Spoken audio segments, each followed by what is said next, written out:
sort of ashamed to speak after. We should just listen to music. It says it all. There was a sign in a monastery that says, "Please don't speak unless you can improve upon the silence." So I'm not sure we can improve upon the music, but here we are.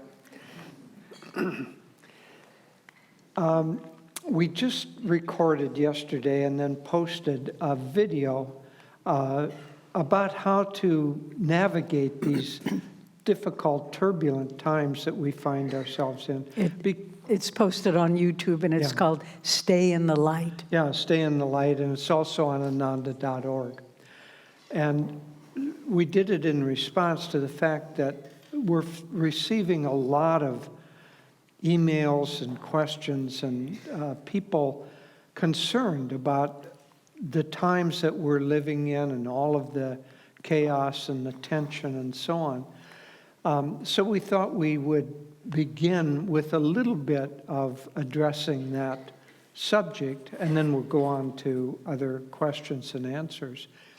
But the essence of it is that there's always duality in the world. We were with a dear friend of Swamiji's. He was one of the original disciples of Swami, or companions, I should say, when Swami was in India during the period 1958 to 62. He lived there, a man named Indu Ban. And he was in communication with his mother, who had passed, an extremely saintly person. And their house was a magnet for every saint of northern India. If you have ever heard of a saint in northern India, they passed through and probably stayed with the Ban family. Sri Yukteswar did, Anandamoyi Ma did, on and on and on. In any case, she'd passed on, but Indu was still in contact psychically with her. And he told us this story that he had had kind of a waking dream in which his mother came to him, Rani came to him, and she said, "I was talking last night to Babaji, and I asked him, why do you allow such negativity and evil to happen in the world? Can't you do something about it?"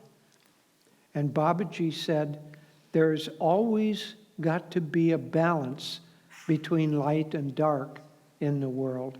Otherwise, duality can't exist and the world will cease to be." He said, "Our job is not to suppress the darkness. Our job is to increase the light." And it's a very good thing to keep in mind, because these teachings give us the absolute best method we could possibly ask for to stay in the light and to increase the light. They give it to us personally. If we meditate, no matter what goes on, Master said, "I couldn't stand this world if I didn't know that it was nothing but a dream." There was a very interesting talk that he gave. He said, "I rarely talk this way publicly," said, "but God has prompted me to speak to you." I don't know what the audience was. It was in the Hollywood church that he gave the talk, so it must have been a relatively small group. He said, "I normally don't talk this way, but God has prompted me to do this." He said, normally when we look at the world, we see dimensions. We see height and width and depth, the three dimensions in time. He said, "I see all of that, but just as clearly, I see a dimensionless world, a world of pure consciousness. And in that dimensionless world, none of the drama of what's going on has any reality except as expressions of consciousness. It's just all a dream." And he said in a different talk, he said, when someone is at the level of Christ, he knows that it's a dream, And so he can say, well, my dream body can walk on this dream water just as easily as it can on the dream land. Why not walk on water? And so all of those miracles. But in any case, he ended this by saying, I see that dimensionless reality of consciousness more clearly than I see this world of dimension. And so with that consciousness, these great ones live. Now, you and I, we don't live in that world yet. We'll get there. As Master said to Swami, Swami played Christ in a little drama, and Tableau. Yeah, tableau. And he came back, and Master said, "Oh, people said you looked so much like Christ." And Swami said, "Well, I'd rather be like Christ than look like him." And thinking it was kind of a witty response, but Master didn't take it as a joke. He said, "That will come." So he meant that for all of us. That will come. That will come. But it hasn't come yet because we're still in that dimension, world of dimension. But what we have to remember is that these teachings are meant to bring us beyond the world of duality into the light, into the realization that everything is just pure consciousness. Now, our job and our blessing is to work toward that level of consciousness. And as we, on daily basis, when we meditate, we should try to get into that level of consciousness. How? One is, it's hard to just meditate on the dimensionless consciousness of beyond reality, you know. It's the mind doesn't wrap around that very well.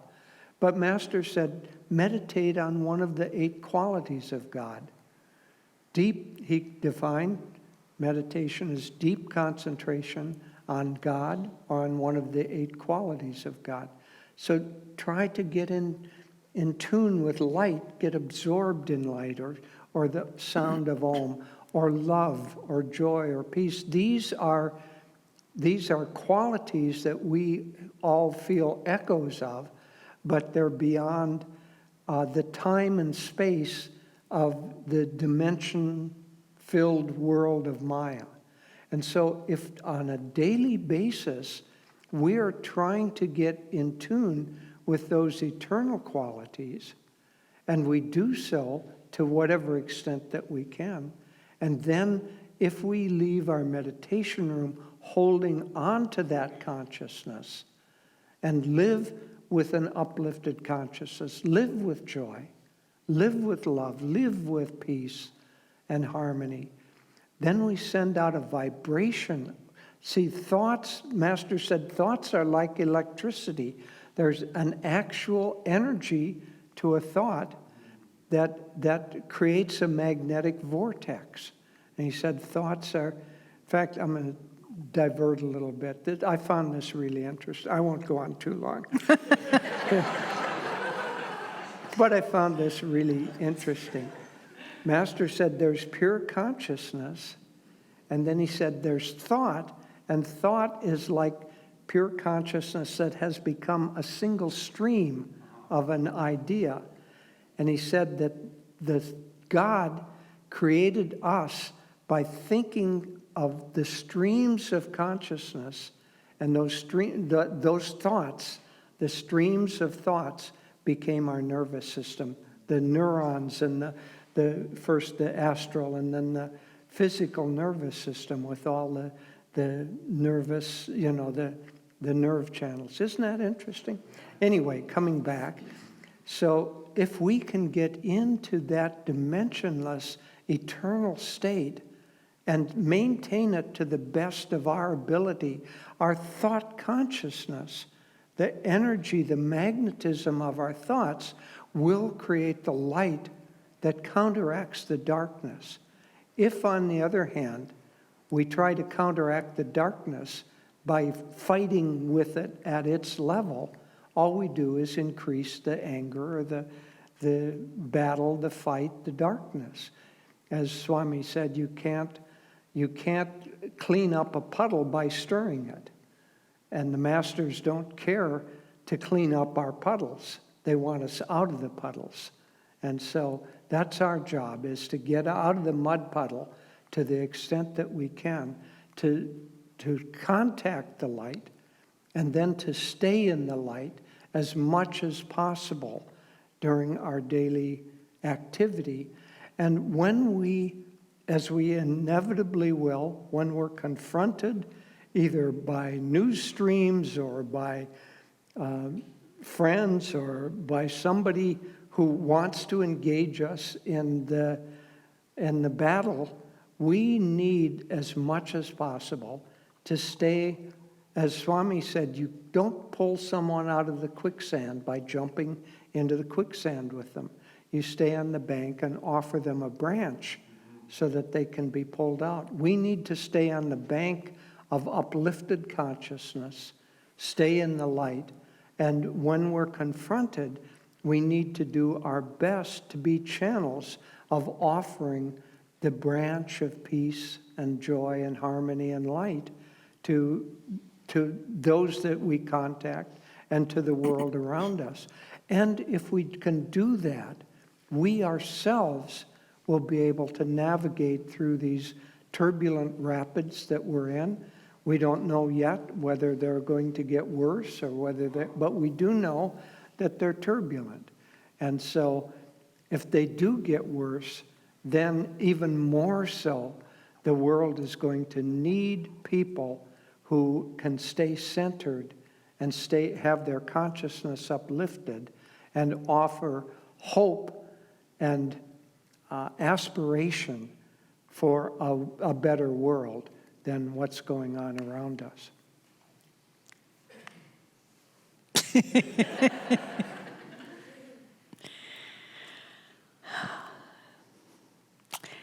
Well, the very first day I arrived at Ananda was the 4th of July, 1969. I had taken my last college final. It was funny. We don't really know the chapters of our life. I once read that people who are in soap operas, they get their script every day and that's all they know. Well, it's sort of like that. We get our script every day. We don't really see the whole drama. But I just received someone gave me autobiography of a yogi, my last chapter in college. I started reading it, but I was too distracted with my finals and getting out of the school, and I couldn't get into it too much. And the same friend handed me a little brochure about Ananda meditation retreat. Jyotish had probably mailed it out from Swami's apartment in San Francisco, but that I didn't know. But I took my last final and didn't stay for graduation. I just got a ride out to California. I was in Madison, Wisconsin at the time. And I arrived, and I was standing there. Little did I know that that was July 4th, 1969, was the day that we signed the papers to acquire that piece of property, which became Ananda Village. And I remember just standing there, really not, I didn't know anybody. I didn't know what I was doing there, really. It was kind of a total miracle that there I was. But then I felt this energy behind me. And it felt like a really strong breeze or wind, but I looked at the trees and none of them were moving. They were all still. And then this energy moved up to me, and it was Swami Kriyananda. I didn't know who he was at the time, honestly, but this nice, friendly man. And I had been on the road for 3 days, not showering or changing. And he just looked at me, and his first words to me, I'm very embarrassed to admit, were, "You look like a Phi Beta Kappa," which I was, in fact, but I don't know how he could see that from the way I looked in the moment. But then he just kept going. Oh, he said one more thing. I had these old, dirty clothes on. He said, "What a nice shirt." You know, it was like he was trying to affirm the highest in me, I understood later. And then he kept on going. But I still felt that wind. And I didn't know where it was coming from. But then someone came up to me and said, that's Swami Kriyananda. And I think the wind I felt, and those of us who knew him over the years felt it too, was the utter focus on what he was doing to first create communities, to serve his master, his guru, our guru. But it was like, no matter what was going on, fires and floods and lawsuits, there was always that movement of energy towards the highest, that focused, determined energy to live in the highest possible way and to fulfill whatever his guru had given him to do. And I think we need to remember that now, because it's very easy to become distracted. The world, you get the news, and it's just so, oh my God, this happened, now that happened, now this happened. But to just transcend the changes of the world and stay focused on the highest that we know is real, and to live in that truth. And this beautiful church, I was so admiring it when we were sitting there while the singers were singing. And that beautiful symbol of the cross, you know, Swami said that the cross preceded Christ's crucifixion on the cross, that it really has a deeper mystical meaning. And the vertical line, that's the aspiration of the soul to God. And the horizontal line is sharing God's love and grace with others through service and through thinking of helping everyone around us. So those are two things very important to bear in mind now, to keep that aspiration strong. I read something that Swami said recently that struck me very deeply. He said, people talk about, oh, there is free will, there isn't free will, you know, back and forth. And he said, yes, there is free will. But the true free will is not doing what we want to do. True free will is doing the will of God. And when we align our will with the will of God, that's free will, because it's freeing will. You can think of it in that sense. And so when we're trying to make choices now in the world around us, is this true? Is that true? Should I say this? Should I do this? You just try to, what would God do? What would Master do? What would Swami do? What would one of my dear teachers who I respect, what would they do? And so try to align the flow of your energy. And of course in meditation, that's the energy in the spine, but still we have to act in the world. And if we can align the energy in an upward moving direction, no matter what's going on, no matter what's going on. Someone gave us such a beautiful, beautiful prayer recently. I wrote about it in a blog for those of you who read our blog. It was found on a scrap of paper near the body of a dead child in the Nazi concentration camp of Ravensbrück. And what the prayer was, dear Lord, please bless the people of goodwill, but also bless the people of ill will. She said, I don't know if the person who wrote it, said, through the suffering we have had in this camp, we have grown so much spiritually. We have grown in acceptance and faith and comradeship and loyalty and transcendence. And then this is the amazingly beautiful part where the person said, when the people of ill will, when they come to judgment, let the fruit that we have received from our suffering be their forgiveness. That's transcendence. That's tuning into the will of God, to the consciousness of God. And then the horizontal line, do what you can to help others. It's a time to consciously, and that's why I talked about Swami at the beginning. My friends, we can't live normal lives now. We can't just say, oh, this is what I do, it's what I've always done, I'm going to do this, I enjoyed that. We have to, God is saying, I need the people of light to step up now. And we all need to step up now and think, what more can I do now? I can't just be complacent. It's not a time for people who are attuned to higher consciousness to be complacent. We have to do more. And I don't mean run around and this and that, but find what you can do that serves the light, and do it with more commitment, do it with more conscious energy, do it with interconnectedness with your fellow disciples. Community is very important now in this time. Whether you live in a community, this church is a community, you all are a community, but find that interconnectedness and serve and put out the light. Once, when Swamiji was in the hospital, he had heart surgery, open heart surgery, and he was in the hospital in Grass Valley near Ananda Village, and his room, it's not a big hospital, maybe 4 stories or something, but his room, as you could imagine, was filled with flowers. Everyone kept sending him flowers, flowers. And there were 3 or 4 of us in the room with him, and he said, you know, I'll bet there are people in this hospital that don't have any flowers in their room and don't have anybody to visit them. I want each of you to take a bouquet and go to a room where someone's alone or where there's no flowers and bring the flowers, but then sit and talk with that person. We did it all day long, for hours, and we just go and we come back and we go and we come back. And then at the end, it was a beautiful day. I mean, we all felt so blessed. And at the end of the day, the head of the hospital came into Swami's room, and he said, you all have changed the whole vibration of this hospital.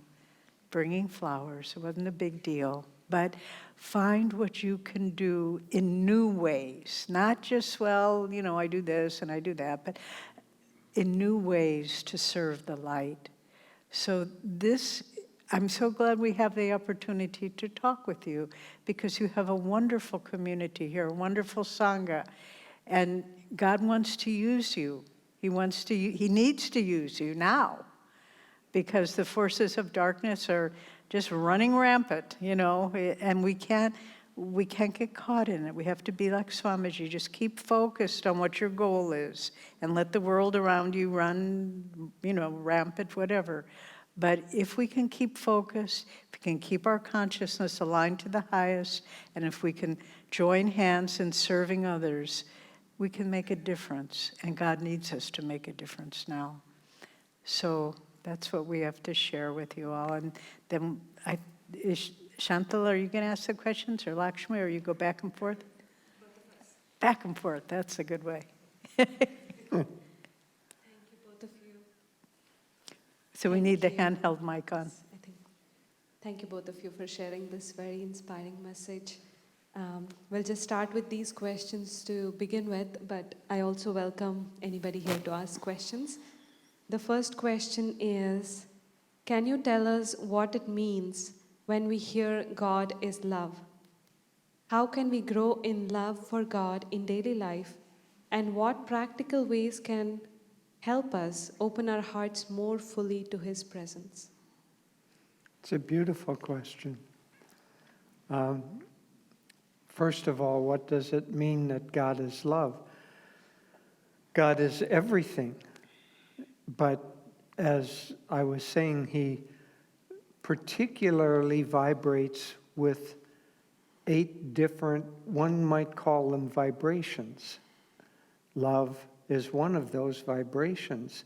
And that particular vibration is that vibration that unites things, brings things together. It's the attractive force. In the physical universe, it's the force of gravity that brings things together and holds them together to the extent that it can. So that's one of the vibrations of God. Now, it's hard for us to tune in just to vibration, so we tune in to the expression of vibration. Just as an example, there is a particular vibration of a wavelength that represents the note of A. I don't know, 440 megahertz or some such thing like that. But just think that there's a wavelength. And that wavelength is eternal. That's just a number, a vibration, a wave form. But it's very hard to tune into that in the abstract. So you hear the note of A on a piano, and oh, that's the piano making that note of A. Piano isn't making that note. The piano is just expressing that vibration, just as a guitar could express it or a voice could express it. The vibration is eternal, but the expression of it is particular.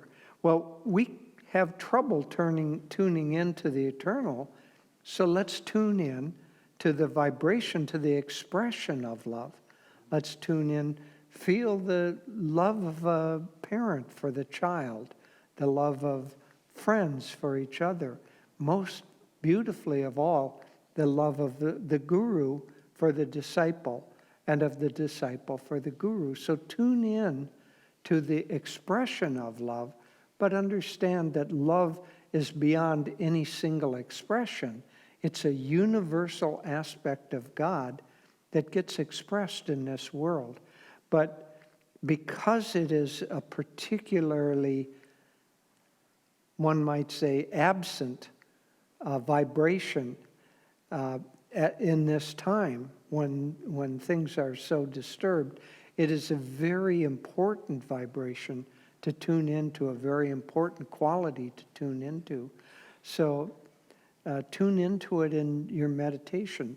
You can tune into it by looking into Master's eyes and feeling your love and gratitude for him, and then close your eyes and visualize that, because it's beyond a physical form. You don't want to think that Master was the source of love. He was a pure expression of love. But by tuning into him, you tune into the eternal. But anything that awakens love in your heart, and then how to strengthen it? Take flowers to people, however you can. You know, we have sitting in this church, we have, this church is filled with bouquets of good attitude, of goodwill, of uplifted consciousness. Those are all bouquets of beautiful flowers. Take those bouquets to somebody who doesn't have any of them and share them. And don't just say, here, goodbye. Sit down and talk and share your love with them. There's a really beautiful little essay that Master wrote called A Scripture of Love. It's in the book of his collected talks, The Divine Romance. And in it, it's not a talk, it's actually something he wrote, but he talks about the different aspects of God, of love, and the qualities, as Jyotish was saying, of parental love, of conjugal love, of friendship, of parental, all the different things. And Master says, people expect yogis to say, they expect me to say, because I am a yogi, don't be attached, renounce the world, don't be attached to anyone. He said, I don't do that. I tell my disciples, be attached to the people in your life, but not to them, to the God in them. And so that's what Master was saying in this article. Look for, in every person you meet, every person in your life, strangers, the person sitting next to you at, or standing in front of you in a checkout line, try to see the light in them, try to see the God in them. It's one of the reasons I so enjoy listening to the choir. Even if I had lost my hearing, just to see the light coming out of all your eyes, it's so beautiful. And it's thrilling. And then you add the vibration of the music on top of that. But I think that's an important thing to understand about love. And Master was such a a genius, a spiritual genius of reaching people where they were. If he would have come to America and say, don't be attached to anyone, just be a yogi, be detached, it's all Maya, no one would have listened. But he gave talks right where people were in the 20s and 30s, how Indian teachings can help the American businessman, how to find your ideal life companion, how to talk with the dead. I mean, it's just like, really, Master, you talked about all those things? But he did, because people then would be open to his deeper message. And his deeper message was, you don't need to renounce the world, but to see it through the eyes of God, and then see God in everything around you, in the little plant, in the flower. And, I was thinking, when you plant a little seed, what is a little seed? It's just a little piece of nothing, a little brown spot. And yet, what will come out of that? And it's the same with love. You just plant a little love. You don't know what's going to come out of that, what beautiful thing will be. And even more so with trees. You plant a little stick in the ground, and then all of a sudden, not all of a sudden, but over time, there's beautiful fruit growing from what had been a little stick in the ground. And so it is with tuning into love. At first, it just seems so little, so nothing. But the more you give it, the more you express it, the more you see it in other people, you have no idea what it will become and who you will become. And that's the promise that the gurus hold out. Just keep doing it, and the reward is there. The reward of seeing God's love in everything, in every situation. Just like that prayer in the concentration camp. That woman was praying for the captors in the concentration camp. Let them forgive them, Lord. How do you do that? By living in God's presence. And so it's a wonderful challenge on how to live your life, to live it, to see God in everything, to realize that everything that happens is an expression of God's love, everything. It's hard to see it in the moment, but long term you do. And so that's the gift. And our guru, his chief disciple, Rajarsi Janakananda, gave him the title of Premavatar, an incarnation of divine love. And so that's our lineage, and we need to live it.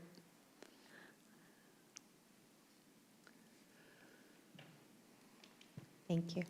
I love that imagery of planting the seeds of love, then sharing the bouquets that come from the fruits of that. So beautiful. Here's our next question.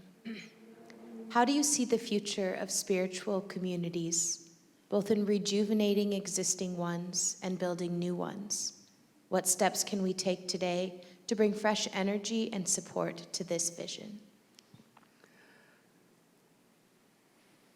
Well, community, Master said, is going to be the lifestyle of the new age of Dwapara Yuga.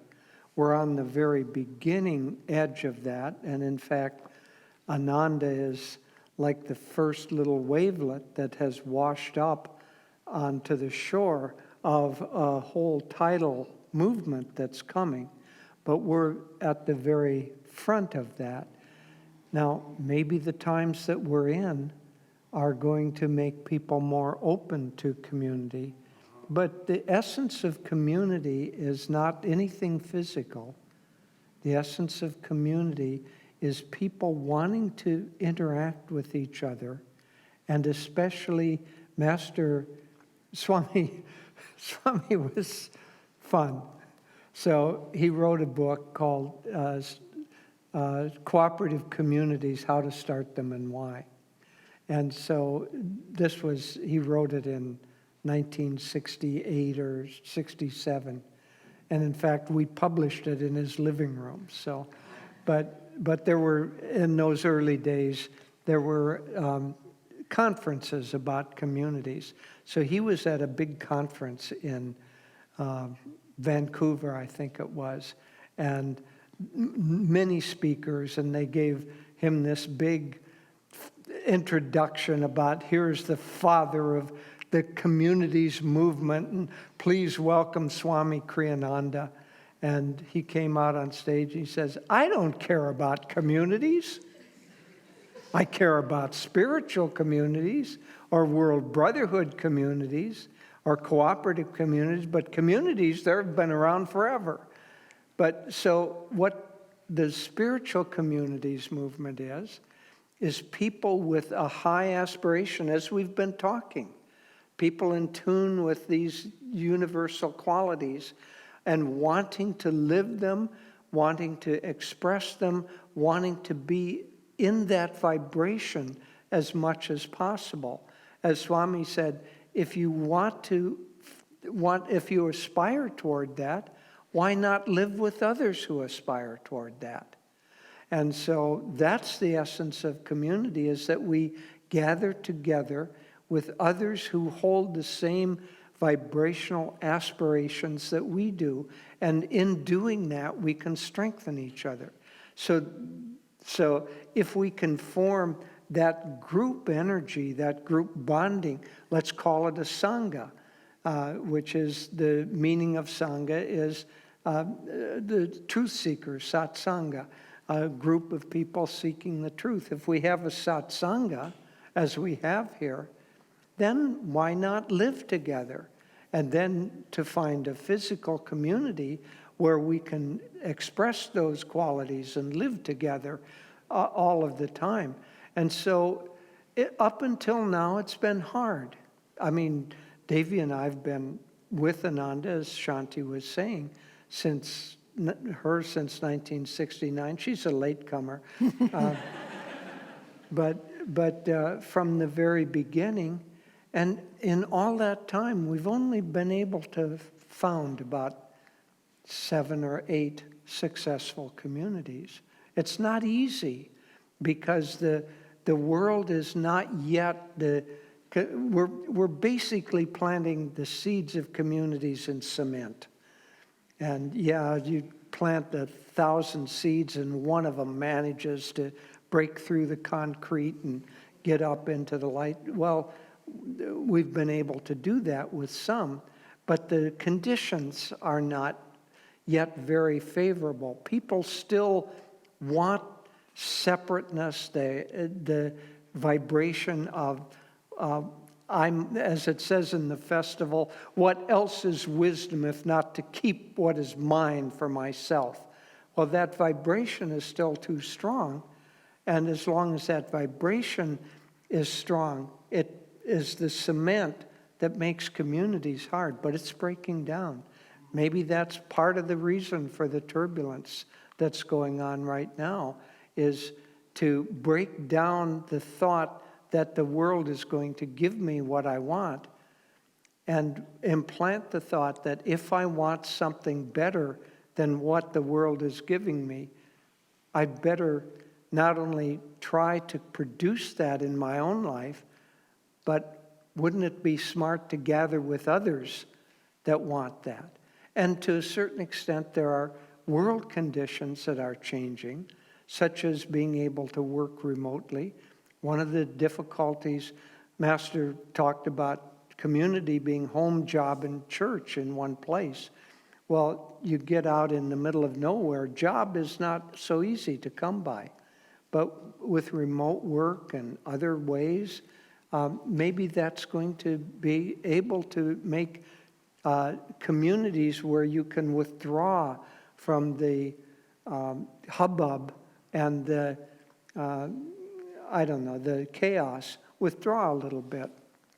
Maybe that will make it more viable. But community comes first as consciousness and the desire to be together and live in an uplifted way, and then it finds its physical expression, if possible. Recently, we were driving somewhere, and in the lane next to me was a commercial truck, and on the side of the name of the company, that the truck belonged to was something like Smith Home Security System, alarms and lights and all that. And their slogan was, "What have you got to lose?" And, but, it's kind of a dual thing. Home security, what have you got to lose? Really. You all know, I think, there was a fire at Ananda, and Jyotish and I, and everyone virtually in the community, living in the community part, lost everything we had. And it was one of the greatest blessings in our life, because I realized home security, and we had a newborn child, and it was like, at first I was like kind of in a stunned state, and because I wanted to, with a new baby, you want to give them a home and, blanket and bed and all those things, and we didn't have anything. And then I realized, no, that's not where security comes from. It comes from within yourself. And that's one of the things about community, is it helps you realize it's a molding, or one might say, Swami used the expression, a rock tumbler, where you're just your karma and other people's karma, and it's all being spun around together. But then at the end of the day, you're a much better person than you began. And so I think Swami said the formula for starting communities is first bring people to the teachings. Let them commit to a way of life not based on material comforts and security. Let them meditate together. Let them form divine friendships. And, the friendships that I have at Ananda Village, where we've lived all these years, yes, Jyotish preceded me by 2 years, I think. So he's one of the old timers. I'm a new kid. But, or maybe 3 years. Well, I met Swami in 1967. Oh, 2 years. So Easter Sunday, 1967. Nice time to do it. But I was actually just reading a lot about what Swami said about forming communities. And he said the most important thing is to get people involved, to make them feel they can make their own decisions, and to learn how to cooperate, to work. And that's the beautiful kind of friendships you form, because they're not based on common interests or, oh, you went to this school and I went to that similar school, or, anything like that. It's not based on anything outward. It's based on a common purpose in life. And so I don't worry so much about the future of communities. I think Master said it's the social pattern for the new age. We just have to keep doing the best job we can in working with people and being part of Ananda Village, where it's our home base, even though we travel quite a bit. But at first there was the original generation that came, and then there was a long drought where dedicated new people didn't come. But in the past 10 years, I've just seen, and I see it in here, this new generation has come, and it's like, wow, you're just like we are. Somehow there was a gap. And now it's like these new people are coming, and they're right with us. And I think, oh yeah, it'll be fine. These guys will carry it on, and I trust that they'll do a good job. And so I think we don't need to worry. It's sort of like when I was a little girl, they used to have the Life magazine used to put out these big books, like the Age of Dinosaurs, blah, blah, blah, blah. And I remember looking at them really, and then they would fold out to these big things. And there was one, The Age of Dinosaurs, and it showed all these dinosaurs. But then in the little corner, there was a little mammal. And the next book was The Age of Mammals. But it's sort of like, that's what's going on now. We're living in the age of dinosaurs, political, economic, they're devouring the world. But the little mammal on the side, that's the new vibration. And it's destined to take over the world. Dinosaurs aren't here anymore. They're just fossils. And the people that seem to be so in control in the world, they'll just be fossils at best. And anyway, but so we just have to know there's a movement much deeper than anything we have control over. Do the best you can in creating a strong, spiritual, connected Sangha, and then you'll draw the right people to carry it on. That's what we've seen. Anyone in the audience have a question? We usually pay someone to come in and ask questions. It's okay. Okay, we have more questions written down, No. but if anybody, is there something that you really want to ask us? It could No, be about anything. Partly I wanted to see, because if I saw a bunch of hands, we'd give much shorter answers. Okay. Okay. And what is your name again? I know. Thank you guys so much for being here. You just answered a question about communities, but I would like to know what you think the role of Ananda is in the future. And I couldn't what you understand. see The role of Ananda? the role of Ananda in the future. I know you just talked about communities in general, but the role of Ananda in the future, how do you see it evolving? Where do you see it going? What role do you think Ananda will play in this mammal future that's coming? Okay. Well, Maybe I'll start, okay, you start. because I had, All right. I just saw something that Swami, a little interview with Swami, and someone asked him just that question, what do you think Ananda's role in the future will be?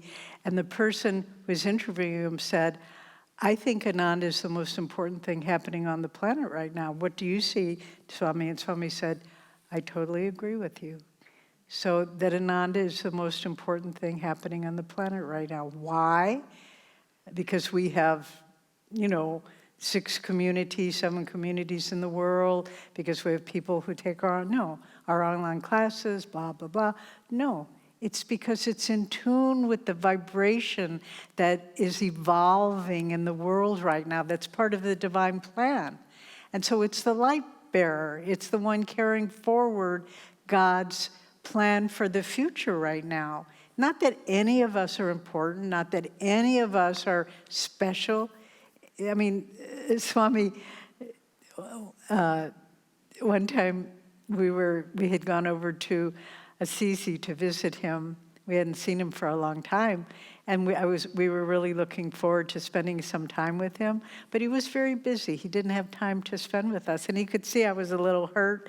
And he came up to me and he said, "Devi, nobody's special to me. I'm not even special to myself." And it was a good slap in the face, but I needed it. But so it's not that any of us are special or unique, or if we think that way, we're undermining the consciousness of a disciple, of a true disciple. None of us are important, but what's important is what we're doing.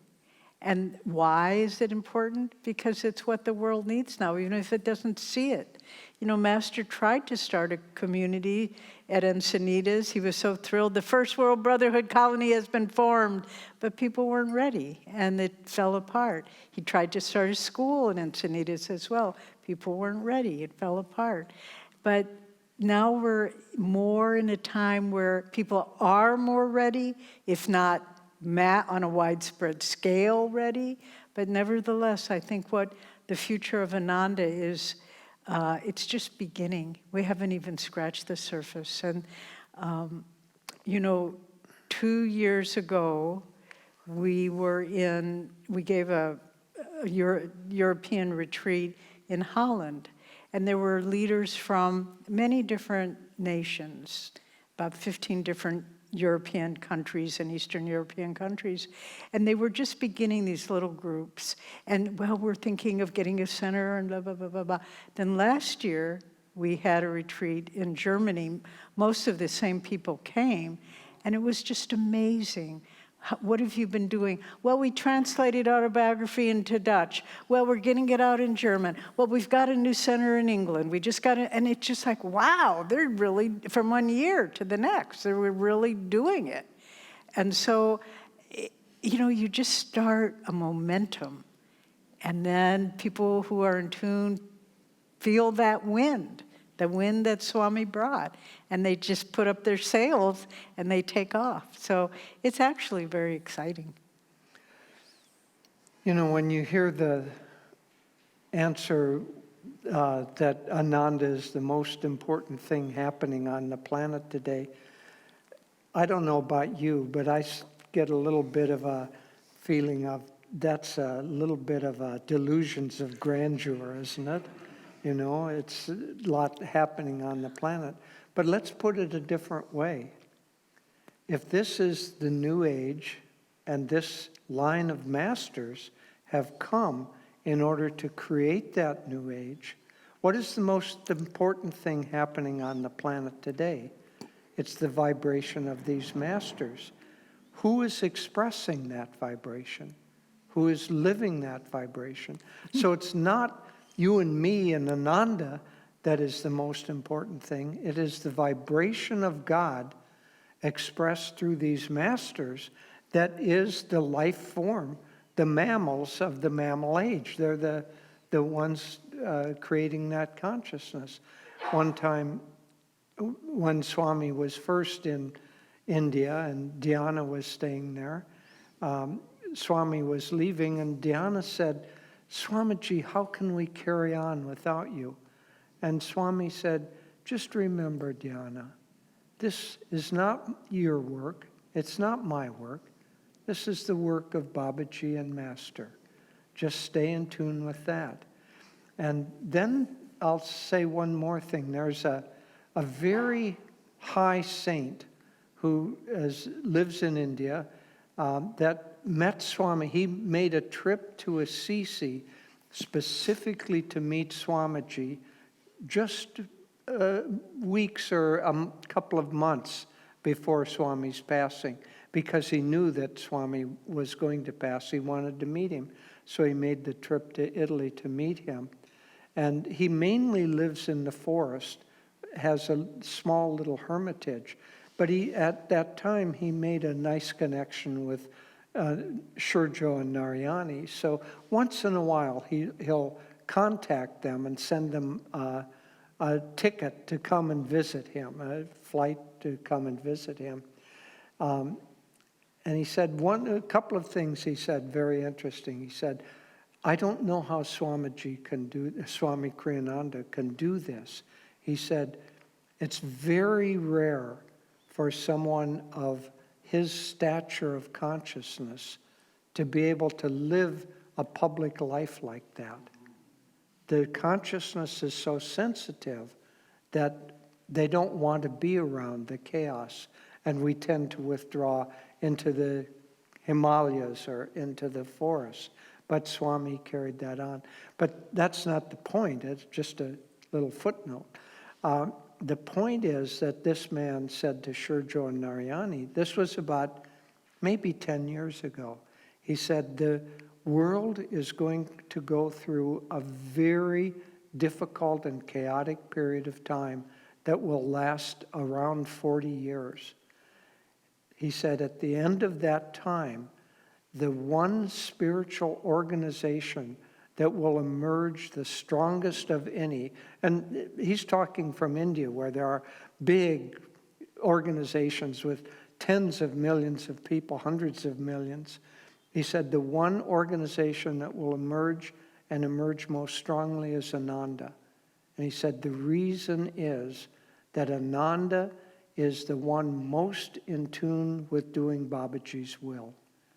And it's Babaji's will that is going to stabilize or be the continuing force through that. So, taking that in context, now if you say, what is the most important thing going on in the world?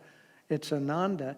Not Ananda the group of people, not Ananda the organization, Ananda the vibration of the expression of Babaji and Master. And that's what is going to create the new and better world that we're all hoping to help be a part of producing. And before we go on to the next question, I'd like to ask two of our dear friends who are leaving who serve in India full time and have been visiting. Just stand up, please. Nayaswami Dhyana and Brahmachari Vasudeva, and they're returning to India. And they delayed their return because of the conflict for 2 weeks, conflict between Pakistan and India. And our friends in Delhi said, don't fly back now, but now it seems to have stabilized. But these souls are doing a remarkable work serving in India under not so easy circumstances. So we're happy we stayed over to see all of them. Yeah. Yeah, I felt bad about having to create a war just to keep them here for 2 weeks, but you do what you can. Well, while we have a little break, because part of our question and answer things is to tell jokes. So these three really rough-looking characters arrive at the pearly gates in St. Peter's there, and they said, we want to go to heaven. And St. Peter looks at them and says, well, quite frankly, we normally don't accept your type into heaven. And they said, well, a priest down on earth said that if we repented, that we could go to heaven. And St. Peter said, well, let me go check with the boss. Wait here and I'll be back in a few minutes. So he goes and he says, Lord, these really scruffy looking guys there want to come in. And they said, a priest said that if they repented, they could come into heaven. And God says, well, that's true. If they've repented, they can come in. So go back and tell them. And St. Peter goes back, and about 3 minutes later, he comes running back to God, and he says, Lord, Lord, they're gone. And God says, the three rough-looking guys? No, the pearly gates.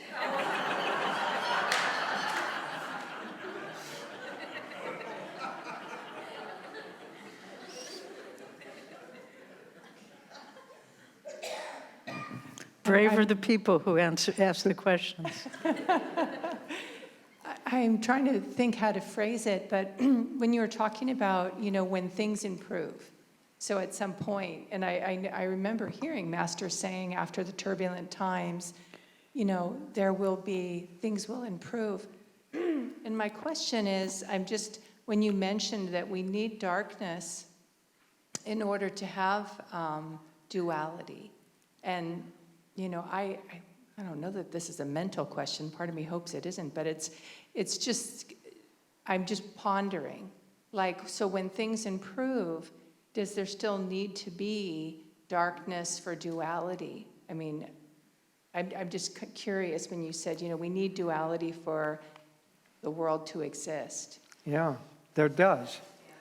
There does. But think of it in terms of amplitude. So duality now has saints like Master, and it has a great deal of dark evil.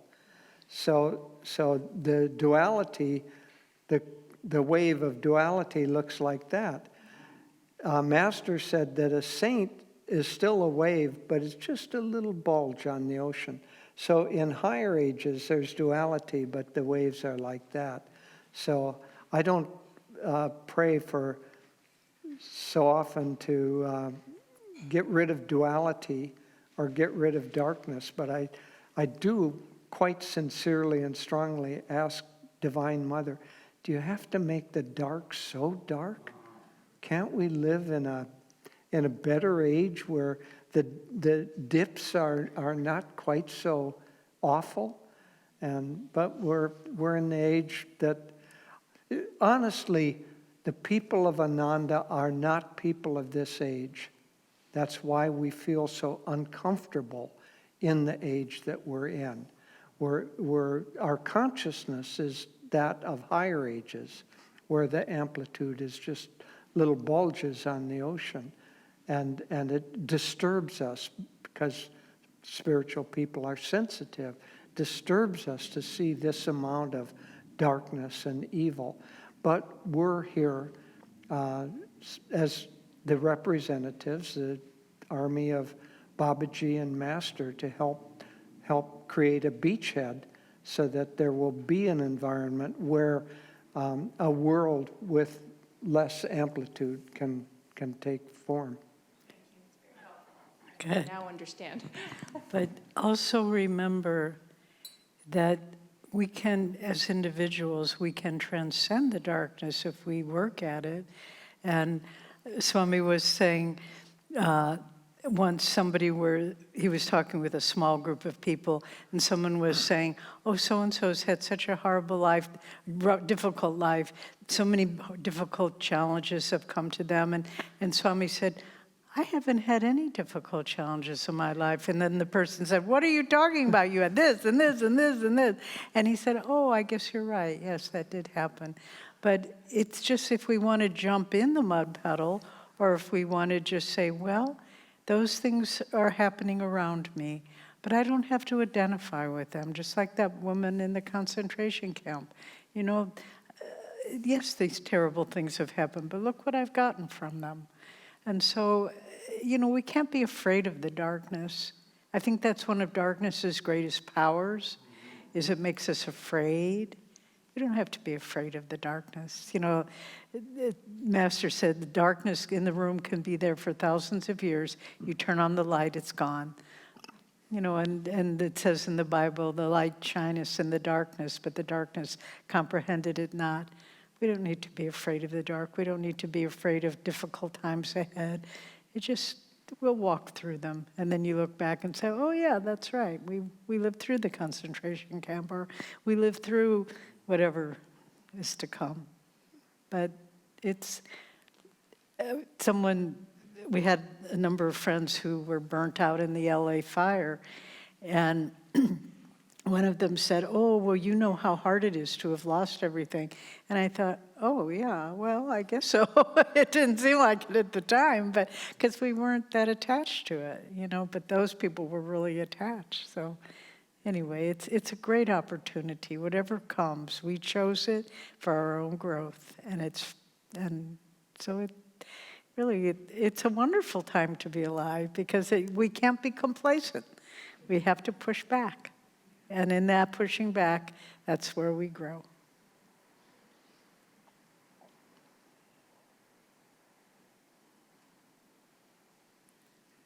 Hi, my name is Shekhar. I'm here for the first time, and I would like to tell one important fact that today's, in modern age, kids are living in an unprecedented time. They are digitally super connected in communities and physically isolated. How do you think that, what's your suggestions or guidelines or plans to make Ananda principles accessible to them to lead a meaningful life? I had the microphone, I'm having trouble hearing clearly. Could somebody? Yeah, I can rephrase the question. It's not on. Okay, yeah. The question was, in today's life, the children are so digitally connected, but physically isolated. And his question is, what is Ananda's take on how to take these teachings and make it accessible for children and help them? Yeah, we have a whole school system and several teachers here of Education for Life schools, and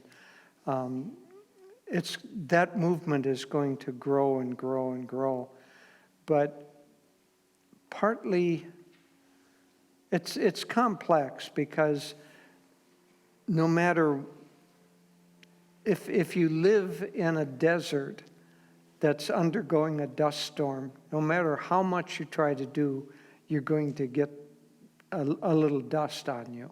So we live in difficult times for kids, especially, because there's a lot of social connection through media, and a lot of isolation in other ways. But the school system that Ananda has is working to develop the whole being of the child. So artistic, intellectual, emotional control, physical control, social interaction, and so on. And so you might want to talk with one of the, if you're a parent, talk with one of the, If you're involved with the school as a teacher or Yeah, administrator, yeah. raise your hand. yeah. Oh, so, my goodness, have to. Yeah, a lot of people here are involved, and they can give you more specific answers. But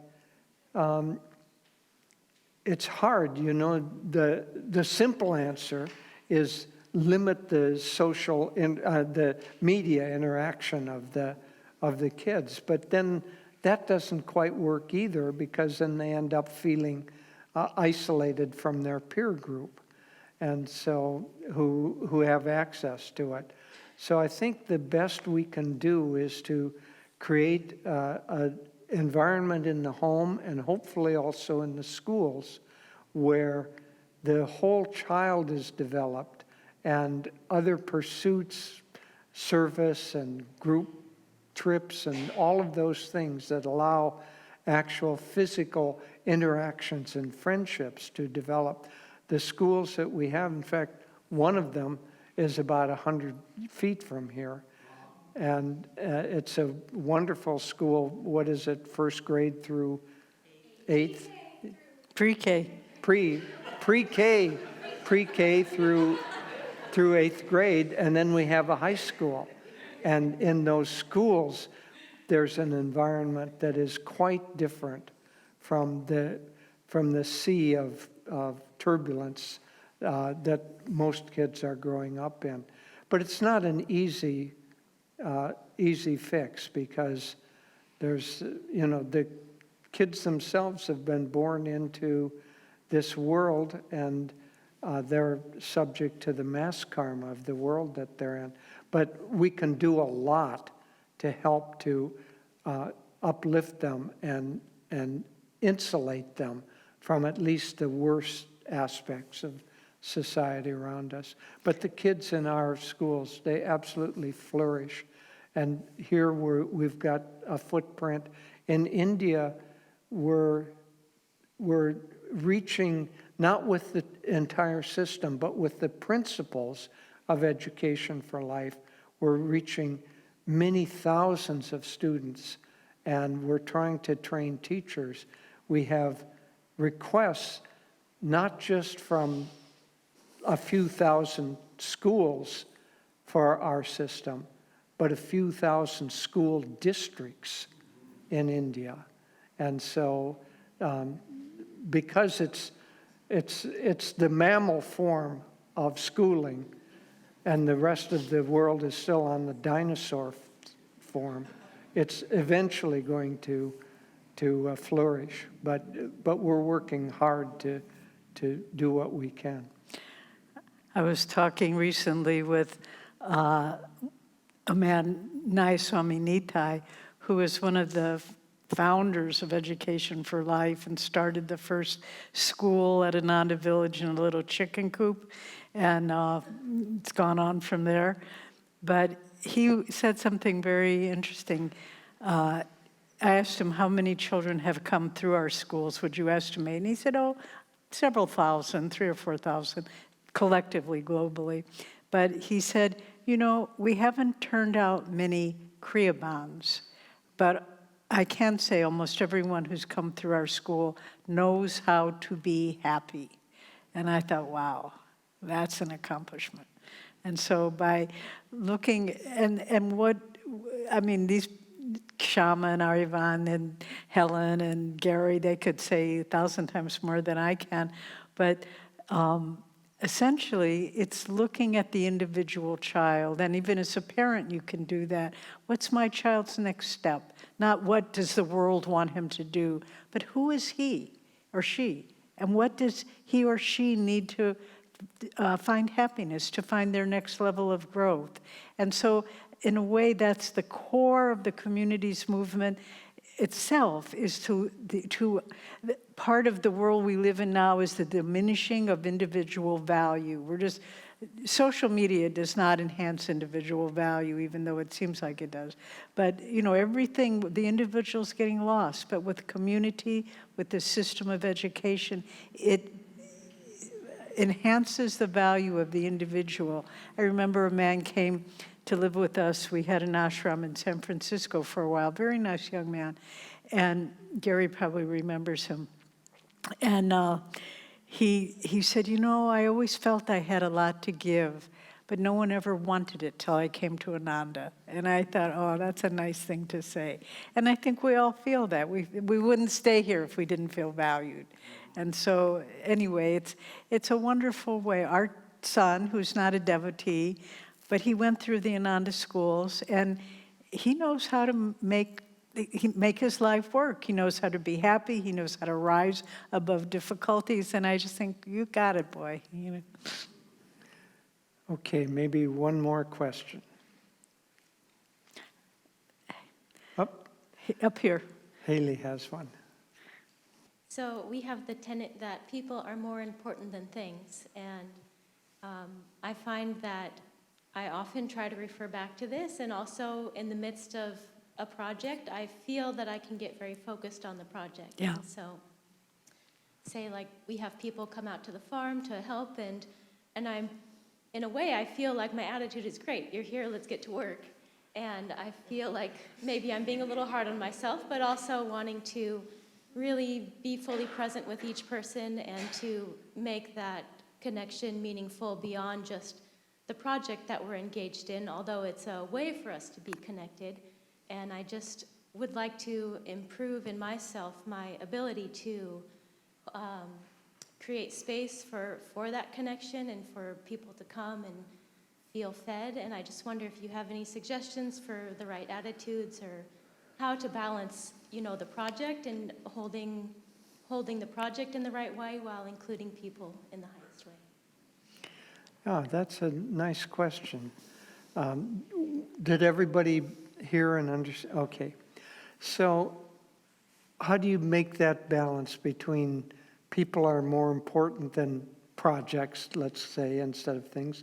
People are more important than projects, and yet you need to get the projects done. So there's a balance. Well, the most important principle is to look at the person involved in the project and ask what their needs are. So what are their needs? Maybe they came out because they just need to get out of the city and they want to get their hands dirty, in which case you give them a nice plot of soil and say, weed this, and they're happy. Others may have come out because they're feeling lonely and they need friendship. So if you look at the person first, and then how can I manipulate the project to feed them? So the first person, you might say, go over there and weed that bed. The second person, you might say, let's work together and plant these little new seedlings. And then you chat with them. And so you look at the needs of the person, but the project also has to happen. So it's a little bit like doing a weaving or a tapestry.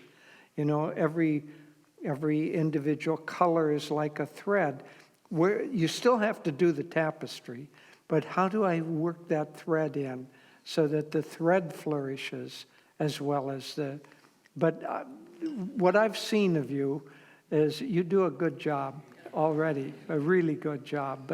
But it's the fact that you're asking means that you want to improve on it, which is good. But partly Swami was saying that as an overall statement that, it's easy in an organization to think that the flourishing of the organization is what's important, and the people are there just to make the organization flourish. Swami said to us, knowing that we were leaders, he said, you know what the primary role of the spiritual director is, the primary role of the Dharmacharya? Now, this is a worldwide organization. What would you normally think that somebody would say if they're giving advice? What the role of the CEO of a worldwide organization, what their primary job is? Fill in the blank for a moment. What Swami said is to watch out for the welfare of the individual. And so that's his injunction to us. So coming back to whatever project you're involved in, if you're having people help with that project, then watch out for the welfare of the individuals involved with that. That's your primary job, not the project itself. But fortunately, if you do that, the project also goes better. Yeah, I just want to add, I had the joy 2 years ago of working with you planting. Remember, this was at Rajasi Day at Ananda Village, and I was part of your work crew. And what I really enjoyed that day, because what you did was you had very tuned into planting, but you included everybody in the experience. Not by saying, how are you? Are you happy? Do you have enough, whatever. But we just were all doing it together. And it was a very powerful experience for me. I don't forget it. I haven't forgotten it. But, the beautiful thing is, when you say people are more important than things, don't misunderstand. The way we've applied that is, well, someone's doing a good job, I don't know, running this department, but they're really not growing in it. Let's give them an opportunity to do something else instead of saying, well, we don't have anybody to replace them. They're doing a good job. We'll just have them stay even though they're not happy, they're not growing, blah, blah, blah. That's more of the practical application of it. But I remember a similar experience to working with you in the garden was once Swami was about to move into the dome at Crystal Hermitage. It wasn't quite done yet. And he was going to paint the inside of it. And he invited a group of us to help him paint. And we started painting in the morning, and then we took a little lunch break, then we came back, and then we just kept painting and painting. And then he said, well, it's been a long enough day. Let's call it a day. And we looked at our watches, or the clock. I don't think we were wearing watches.